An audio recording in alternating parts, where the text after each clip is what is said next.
All right. So let's look further into rotation and maybe explore some other creative opportunities that the concept of rotation present for us in P5.js. All right. So we're gonna try to review a couple of other concepts, um, just to go over them again. One of them being arrays, right? So we talked very briefly about arrays. We're gonna look at them again and see what are some of the possibilities that arrays present to us. So fundamentally, what I want to create is a series of rotating rectangles, right? So in order to do that, I'm gonna if it's a collection, if it's a series, it's anything like this, we're gonna have to start using arrays. So let's start there. So I'm gonna create one array to keep track of the sizes of the rectangles, right? So I'm gonna say let sizes. And if you remember, arrays are marked with the square brackets, right? So for now, I'm just going to create an empty array, right? And then we're going to populate it with actual sizes later. So we can also add another array and call it colors. And that's going to be an array that's going to keep track of the colors of my rectangles. So let's set up our canvas to be 800 by 600 pixels, right? And another concept that I wanted to review again would be the color modes, right? So remember we talked about HSV color mode. So color mode. So HSB is the color mode, and if we're working with a context in the context of rotation, it would make sense for us to represent the spectrum of color, right, as the color wheel, the hues. And since our rotation, we said we're going to operate in radians. So if you remember, full rotation around the circle is 2 pi radians. So that's going to be my whole spectrum, 2 pi, right? So that's going to be the spectrum of hues. And then I'm going to use 1 and 1. For the saturation and the brightness. So it's going to be a range of values between 0 and 1. So 0.5 is going to be half, and 0.75 is going to be 3/4, and so on and so forth, right? So you will find this way of representing the color modes very often, because like it kind of makes sense, right? Like, so if your full rotation is 2 pi and then between 0 and 1, it also will give you very similar numbers, right? So something like a rotation of half a pi will be like 1.5 something or whatever radians, right?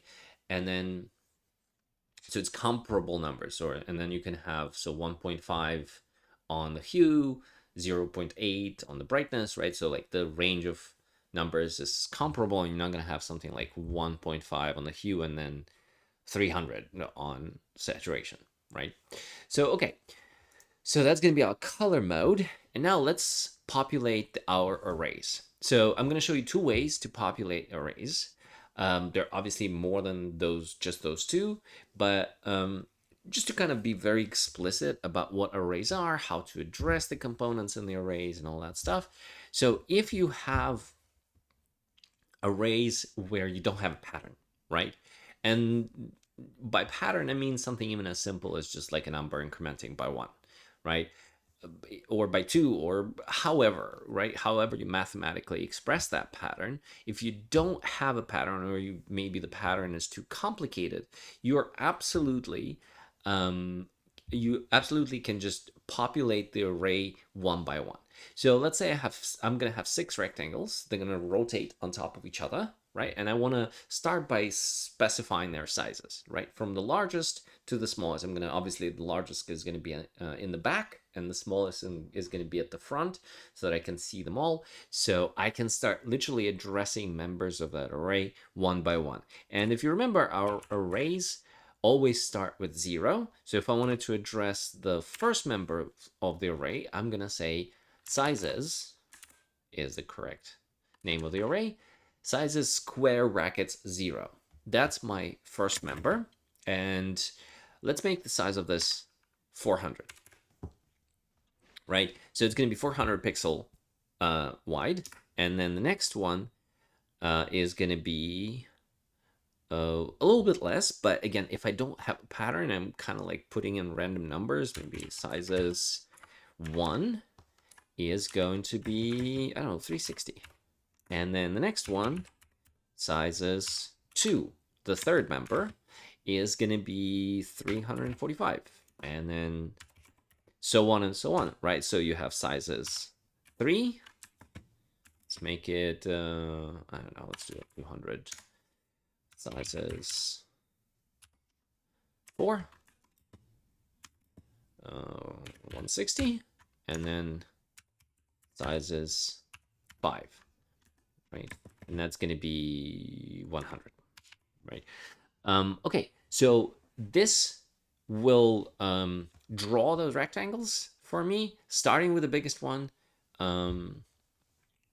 ending with the smallest one. The smallest one is going to be only 100 pixels in size. So again, this is if you don't have a pattern to your array.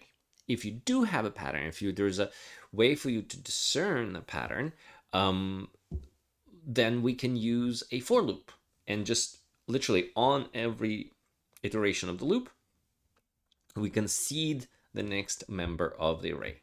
So let's say I want to start with a color red. And if you remember our color wheel, right, let's draw a circle, right? So here's our circle.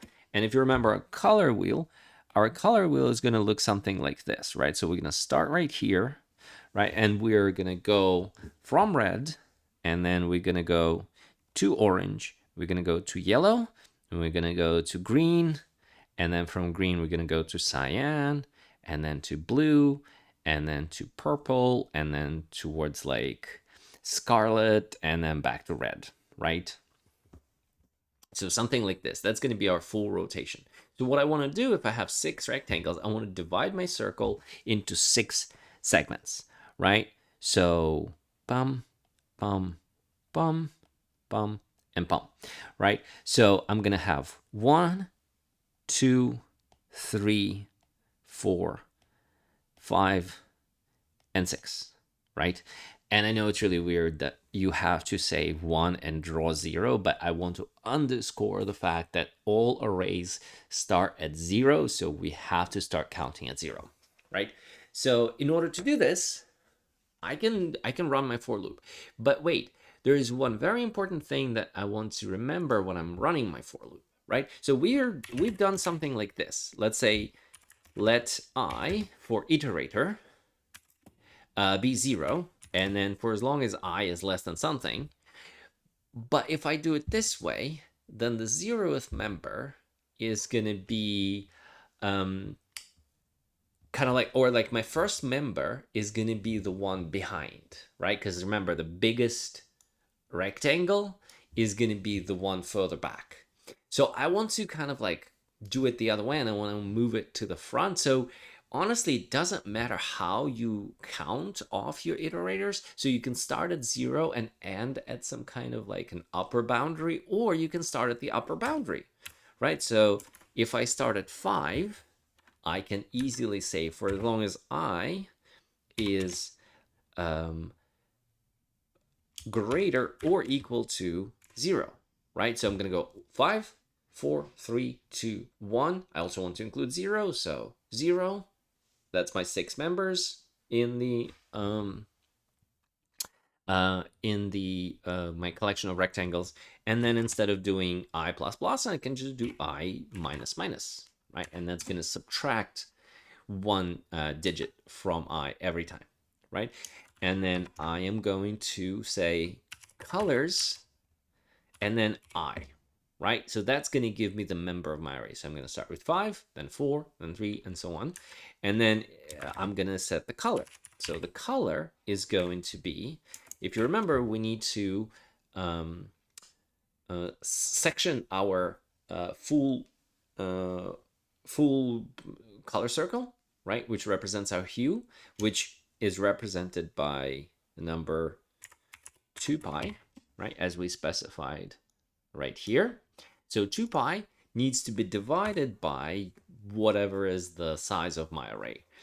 So let's do 6 And then I also need to multiply this number times I, right? So that, so 2 pi divided by 6 is going to be some relatively small number, very close to 1, right? Because our 2 pi is 6.28, just a little bit larger than 6. And then times I is going to be fifth, fourth, third, second, and so on section of our color wheel. Okay, and then the saturation and the brightness I'm going to keep at the same level. I'm going to keep it at 0.5 and 0.8 for the brightness for all of them, right? So it can be all the same. And then that should give me my colors, right? We can test that theory in a little bit. But first, let's go back to our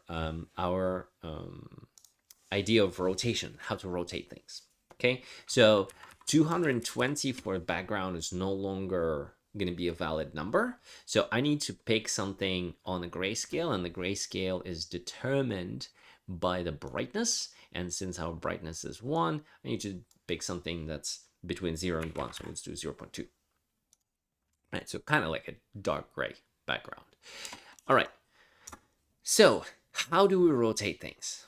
If you remember, in order to rotate things, we need to first move our 0, 0 point to the place in our sketch around which we want to rotate.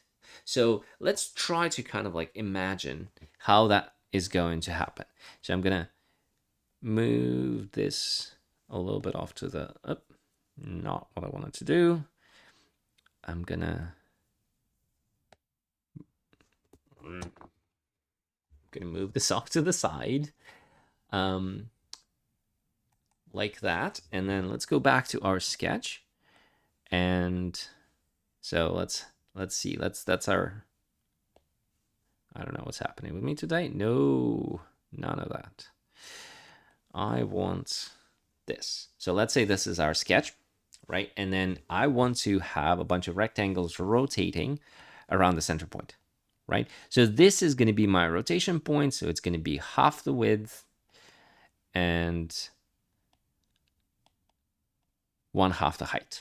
Okay, so let's imagine how we are going to sort of like go through this methodically. So we're going to translate our matrix here, and we're going to start drawing our rectangles, right? So here's our now 0, 0 point, 0, 0. And if I draw a rectangle, let's say 0, 0, and then the first one is going to be 400 by 400. So it's going to go 0, 400, right? And then when it starts rotating, it's just going to start rotating like this.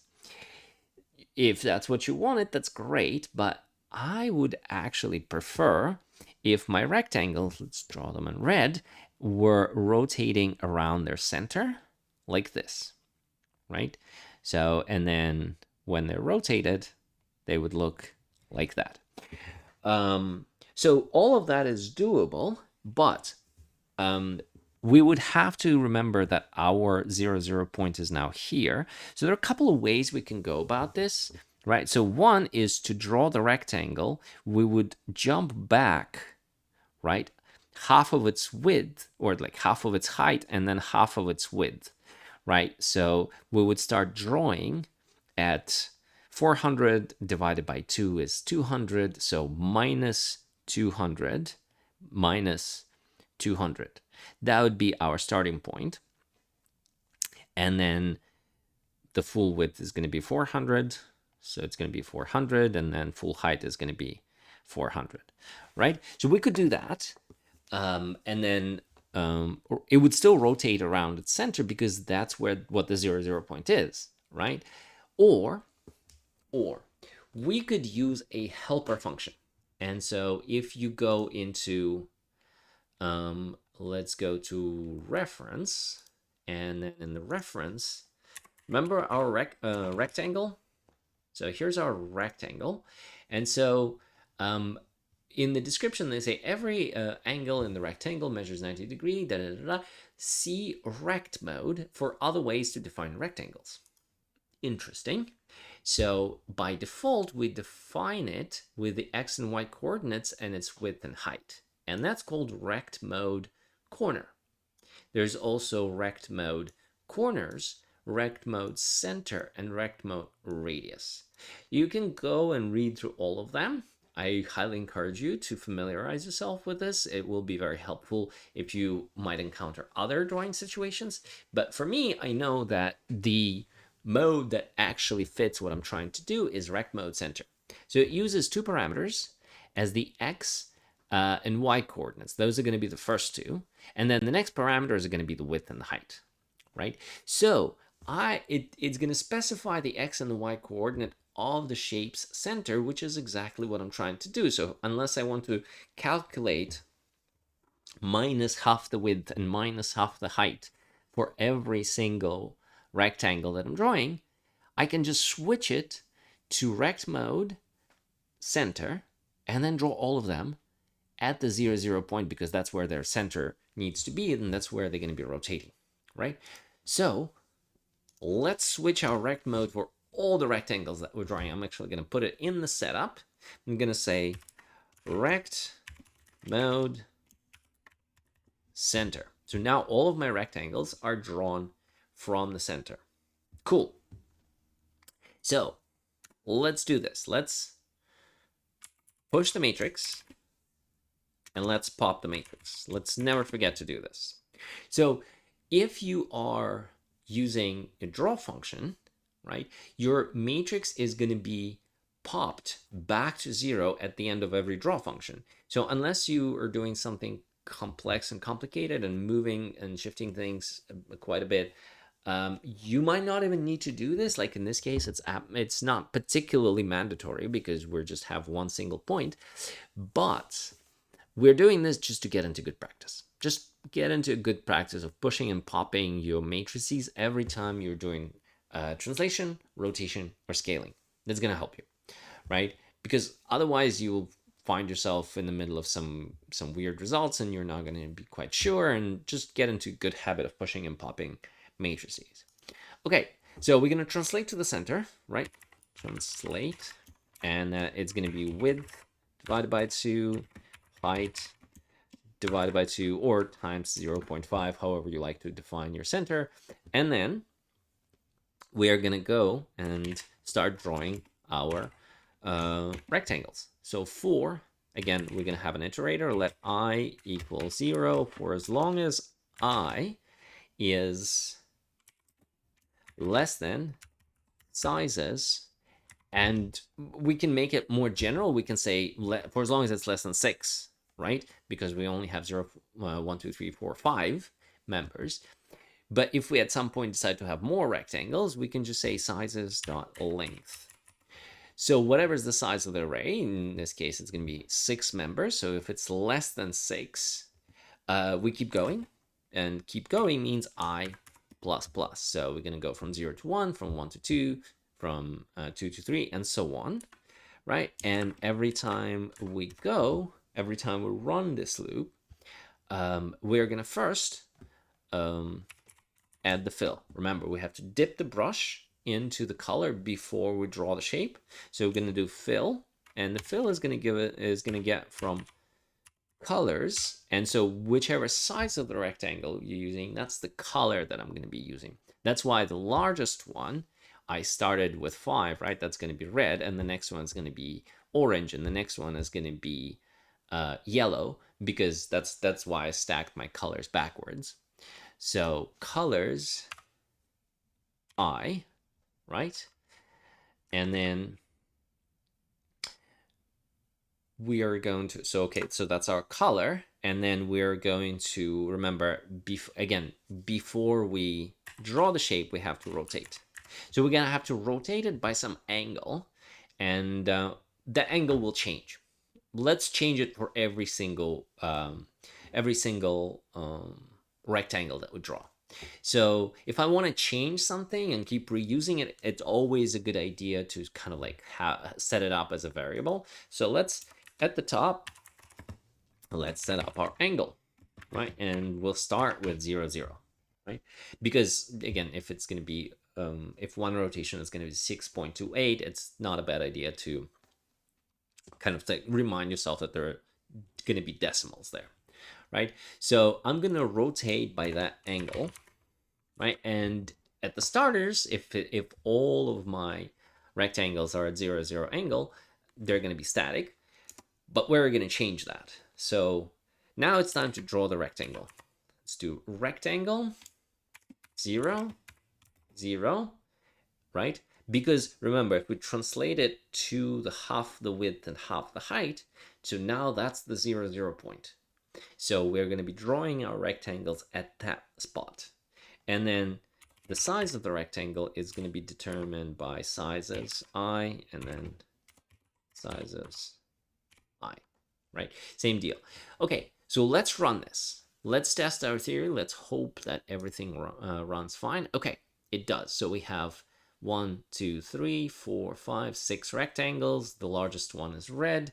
The next one's yellow. Then we have green, cyan, bluish, purplish, and then some kind of a fuchsia pink color, right? So just like we intended. So now the biggest difference is going to be how you change that angle. So let's change the angle at the end of every draw function, right? What if we put angle, let's say is itself plus 0.01, right? If we run it like that, here we go. So we have our rectangles running. And what if though?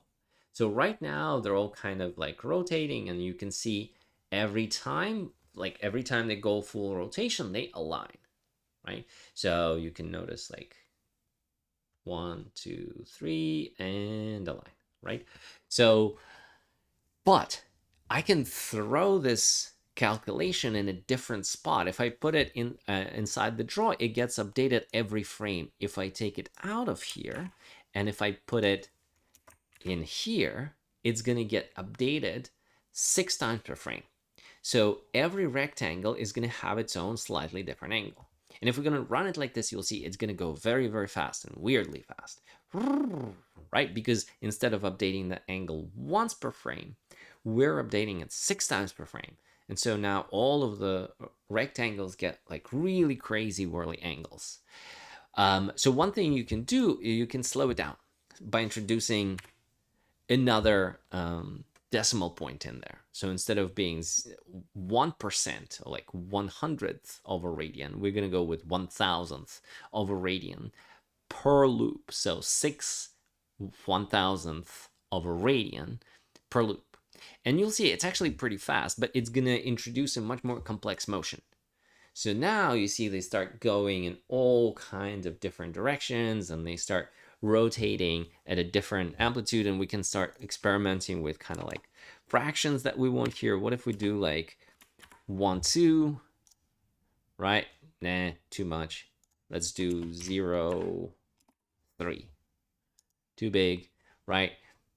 That's fun. That's cool, right? And so you start seeing how their alignments differ and how their periods of rotation differ. So still too fast. I think I really like the 0, 0.1, right? So yeah, so this is how you would go about thinking of setting up a rotation system, right? So think about what else you could do. What other shapes maybe you would try to rotate? What if you rotated them in different places? What if you pushed and popped several times and placed those functions in different ways? So experiment with a little bit and see if there is anything else you can do with something like that. All right, and yeah, have fun with it.